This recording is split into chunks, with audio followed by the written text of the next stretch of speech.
अस्सलाम वालेकुम, मैं हूं मोहसिन शहजाद मोहसिन और आज हम पढ़ने लगे हैं इलेक्ट्रोस्कोप। हम यूज़ कर रहे हैं गोल्ड लीफ इलेक्ट्रोस्कोप और ये एक ऐसा सेंसिटिव इंस्ट्रूमेंट होता है जो कि चार्ज को डिटेक्ट करता है। इसकी वर्किंग को आप तभी समझ सकते हैं अगर आपको इलेक्ट्रोस्टैटिक इंडक्शन का फिनोमेना अच्छे से आता है। अगर आपको नहीं आता तो आप इससे पिछली वीडियो देख सकते हैं, उसका लिंक मैं डिस्क्रिप्शन में दे दूंगा।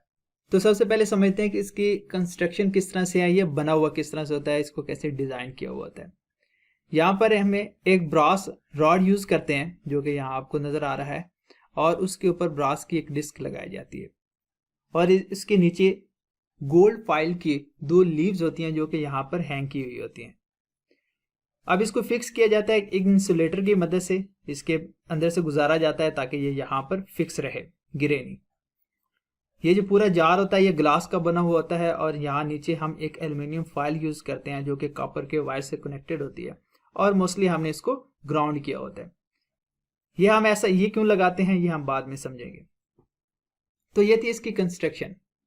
अब इसको यूज़ करके हम क्या क्या काम कर सकते हैं, तो चलिए समझते हैं। तो सबसे पहला काम है कि detecting the presence of charge. अगर हमारे पास कोई बॉडी है और हमने ये चेक करना है कि उसके ऊपर कौन सा चार्ज है, उस चीज़ को हमने डिटेक्ट करना है, तो तब हम इलेक्ट्रोस्कोप को यूज़ करते हैं।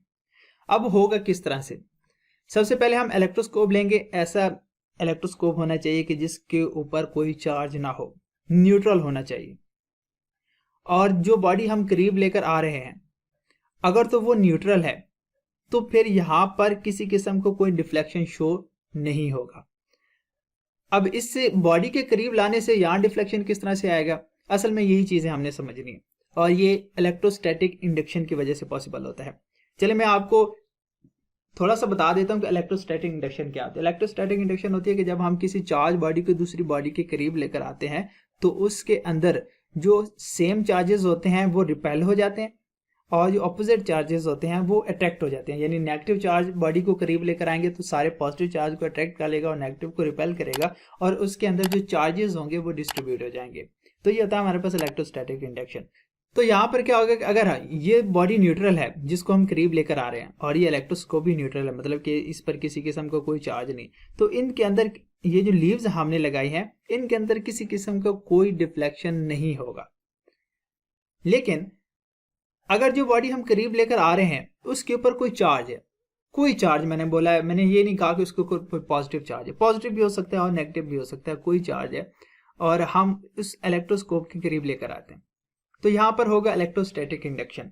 मतलब कि ये फर्ज करें ये नेगेटिवली चार्ज है और जब हम इसको करीब लेकर आएंगे तो ये क्या करेगा, इसमें से जो पॉजिटिव चार्जेस होंगे उनको कर लेगा अट्रैक्ट, जो नेगेटिव चार्जेस होंगे उनको कर देगा रिपेल और वो नेगेटिव चार्जेस इस ब्रास रॉड से गुजरते हुए इन लीव्स तक आएंगे और यहाँ पर आकर वो डिपॉजिट हो जाएंगे और सारे पॉजिटिव चार्जेस यहाँ पर रह जाएंगे। अब क्योंकि लीव्स के ऊपर नेगेटिव चार्जेस आ जाएंगे, सेम चार्जेस आ जाएंगे, जब सेम चार्जेस आते हैं तो वो एक दूसरे को रिपेल करते हैं, तो ये चार्जेस एक दूसरे पर फोर्स लगाएंगे, रिपेल करेंगे और यहाँ पर हमें एक डाइवर्जेंस शो होगी, मतलब कि ये एक दूसरे को रिपेल करेंगे और यहाँ ये डाइवर्ज हो जाएंगे। तो इस तरह से हम क्या कर सकते हैं, किसी भी बॉडी के ऊपर जो चार्ज है वो डिटेक्ट कर सकते हैं।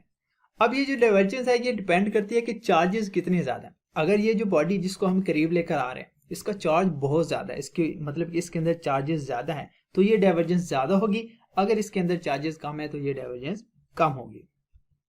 सेकेंड है the charging the electroscope by electrostatic induction. अब जो पिछला केस था वो ये था कि अगर हमने किसी बॉडी पर जो हम उस इलेक्ट्रोस्कोप के करीब लेकर आते हैं उस पर चार्ज फाइंड करना हो तो हम वो प्रोसेस करते हैं। लेकिन अगर हमने इलेक्ट्रोस्कोप को चार्ज करना हो, देखिए पिछले केस में मैंने कहा कि इलेक्ट्रोस्कोप न्यूट्रल होना चाहिए, उसके ऊपर चार्ज नहीं होना चाहिए, इसका मतलब ये है कि इलेक्ट्रोस्कोप को चार्ज किया जा सकता है। तो हम वही पढ़ेंगे कि हम किस तरह से उसको चार्ज कर सकते हैं। उसके लिए वो वैसे ही प्रोसेस करना है कि किसी चार्ज बॉडी को इलेक्ट्रोस्कोप के करीब लेकर आना है। जब इलेक्ट्रोस्कोप के करीब लेकर आएंगे, मान लें कि हम इसके करीब नेगेटिव चार्ज बॉडी को लेकर आते हैं तो ये इसके अंदर यहाँ इस डिस्क के ऊपर पॉजिटिव चार्जेस आ जाएंगे। नेगेटिव चार्ज बॉडी को करीब लेकर आएंगे तो डिस्क के ऊपर पॉजिटिव चार्ज अपेयर होंगे, जबकि इन लीव्स के ऊपर नेगेटिव चार्जेस अपेयर हो जाएंगे और ये क्या करेंगे, डाइवर्ज हो जाएंगे।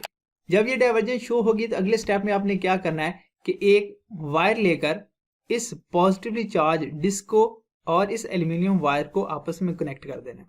जब ये कनेक्शन हो जाएगा तो इस जो लीव था, मैं यहाँ से आपको दिखा देता हूँ, इनके अंदर जो नेगेटिव चार्जेस थे वो यहाँ से ग्राउंडेड, क्योंकि ये ग्राउंडेड होते हैं तो अर्थ के अंदर ये चले जाते हैं, ये चार्जेस जो होते हैं यहाँ से मूव करके अर्थ में चले जाएंगे।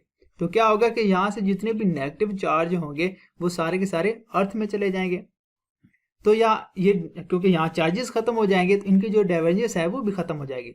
तो फिर ये लीव्स हमें कुछ इस तरह से दिखाई देंगे। ये कब होगा? जब हम इस डिस्को और एल्यूमिनियम की ये जो वायर है, जिसको हम किसी कॉपर की वायर के साथ कनेक्ट करेंगे, तो कनेक्शन की वजह से यहाँ पर चार्जेस होंगे वो खत्म हो जाएंगे, ग्राउंडेड कर देंगे हम इसको, और सारे जो पॉजिटिव चार्ज होंगे इस डिस्क के ऊपर रहेंगे।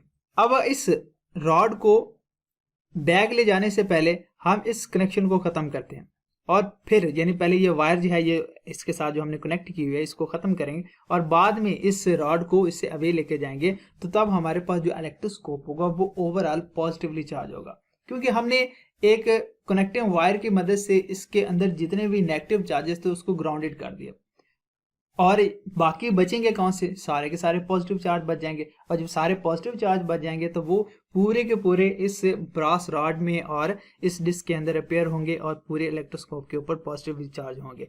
और यहाँ पर आप देख सकते हैं कि यहाँ इन लीव्स के ऊपर भी आप पॉजिटिव चार्ज आ गया। अब क्योंकि ये दोनों पॉजिटिव चार्ज आ गए हैं तो ये एक दूसरे को रिपेल करेंगे। तो इस तरह से हम इलेक्ट्रोस्कोप को इलेक्ट्रोस्टैटिक इंडक्शन की मदद से चार्ज कर सकते हैं। अब नेक्स्ट हम क्या कर सकते हैं? Detecting the type of the charge. पहला था कि हम कोई भी एक चार्ज डिटेक्ट कर सकते हैं, दूसरा था कि हम इलेक्ट्रोस्कोप को कैसे चार्ज कर सकते हैं, और जो तीसरे नंबर पे काम है वो ये है कि किस तरह का चार्ज मौजूद है, ये भी हम देख सकते हैं।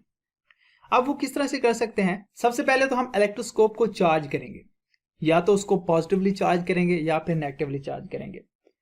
तो जैसे कि हमने चार्ज किस तरह से करेंगे वो अभी हमने पढ़ा, इसे पिछली स्लाइड में हमने सीखा कि इलेक्ट्रोस्कोप को चार्ज किस तरह से करते हैं। तो हम सबसे पहले उसको करेंगे चार्ज, या तो पॉजिटिवली चार्ज होगा या फिर नेगेटिवली चार्ज होगा। फिर उसके बाद एक बॉडी को हम उसके करीब लेकर आएंगे।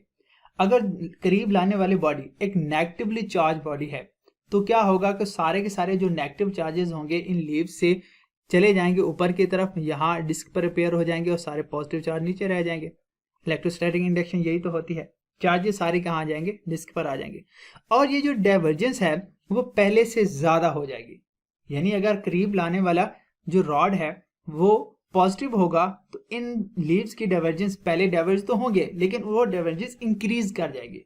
लेकिन जो बॉडी हम करीब लेकर आ रहे हैं ये नेगेटिवली चार्ज हैं तो ये कोलैप्स हो जाएंगे।